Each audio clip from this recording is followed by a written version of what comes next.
কক্সবাজারের টেকনাফ উপজেলার শাহপুরীর দ্বীপে বড়শিতে ধরা পড়েছে ২২ কেজি ওজনের একটি কোরাল মাছ। রোববার ২৪ নভেম্বর বেলা ১১টার দিকে দ্বীপের জেটি ঘাটে স্থানীয় জেলে মোজাম্মেল হক মাছটি শিকার করেন।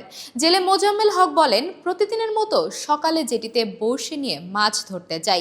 প্রথমে ছোট ছোট কয়েকটি মাছ ধরার পর আরেকবার বড়শি সাগরে ফেলি। এ সময় হঠাৎ করেই বিশালাকার কোরালটি ধরা পড়ে। টেকনাফ উপজেলা মৎস্য কর্মকর্তা মোহাম্মদ দেলার হোসেন বলেন, মোজাম্মেল একজন দক্ষ জেলে। প্রায় সময় তার বড়শিতে বড় আকারের মাছ ধরা পড়ে।